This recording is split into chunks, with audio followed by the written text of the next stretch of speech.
My name is Kalimba Sharon, and I'm from Kigali, Rwanda, and I am a filmmaker. I write mostly, and I do a lot of poetry. Yeah. I am mostly intrigued by women's stories, and I'm mostly also intrigued on internal battles that people face. Because I used to watch how people can put on very many different facades that they are doing okay, that they're doing well, but mostly when you look at people on the inside, you might find things that you can never imagine that they're going through. So mostly I do feel my heart goes to such things, mostly when I'm looking at movies. And also I cannot go without mentioning that I am into minimalism and something that is as simple and as natural as it can be. So every time I'm looking at a movie, I'm looking at how simple can it be and how naturalistic can it feel. Also, the look matters to me mostly, and I do feel that those three different attributes to the movie world to me means a lot, that I'm getting to see how far can I take it. Yes, so I am a deep feeler, I think. That was one of the things that motivated me the most. And on this specific project on visualizing the virus, the people that I felt for the most were people who were in school and also people who were in non-essential jobs or work that were not that essential at the time. And so I myself was either one of the two, and I was living with people who were going through either jobs were stopped or schools were stopped. Depending on their age ranges, it also got to affect them differently. Also, another aspect that I got to explore a little bit more was how there was the birth of many situationships in this time, because people had so much time. They had literally nothing to do. You had all day to chat with people that in other circumstances you could have never talked to. Situationships is a label, is something that you just say when it's not a serious relationship, but also it's more than a friendship. But it's nothing official. It's just maybe something because of the circumstances we're in, or because it looked like it's something we can try at this moment, because maybe you were feeling that person in that time, but it doesn't always mean that it's going to end into something stronger or long term. But in that very much situation, people get very comfortable with each other. They get to share some vulnerable parts of themselves with each other.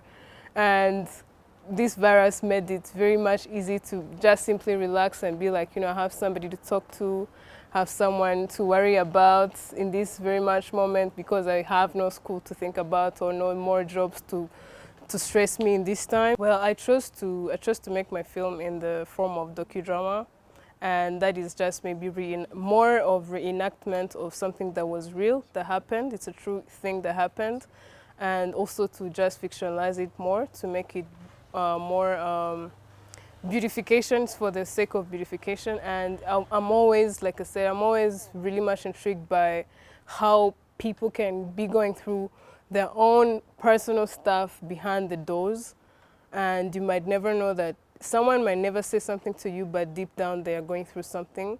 So for this film, I was very much into going through the private moments that the characters were going through.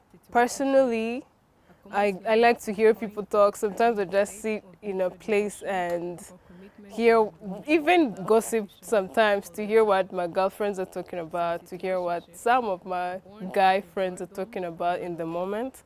I feel like that's where I started, but as the pandemic went further and further, I also got to refer to most of people's tweets, and I could see that many people are being frustrated, and the up and down, they lock us down today, and then the other day we are on.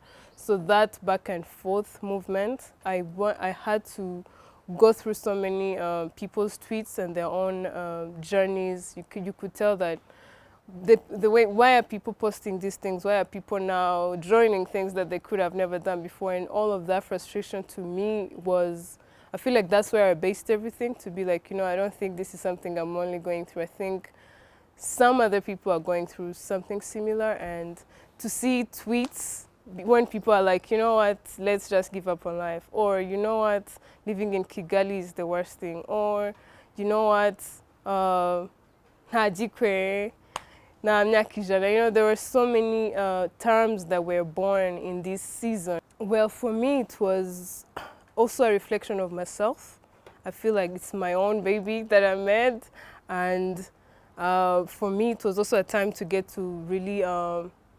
I am an enthusiast of meditation and yoga, and it is something that has been a source of peace to me and a source of to really stay grounded.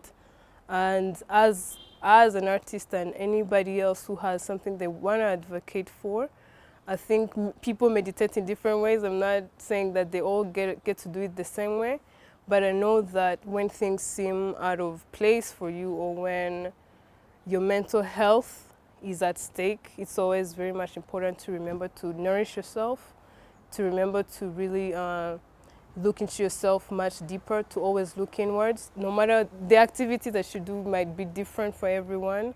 Like I showed in my movie, some people are more outward, some other people are more inwards. But the message is, can you always remember to look inwards? In the workshop that was conducted by the University of Global Health and Equity, there's a lot of things that really stood out to me. And on the top of my head, what I can think about is when one of the presenters talked about how COVID is a very clever virus. He said that it doesn't kill you immediately, but it makes sure that it stays in you and keeps spreading all over the place. So you know it's something that you will fight it for a longer time than you know.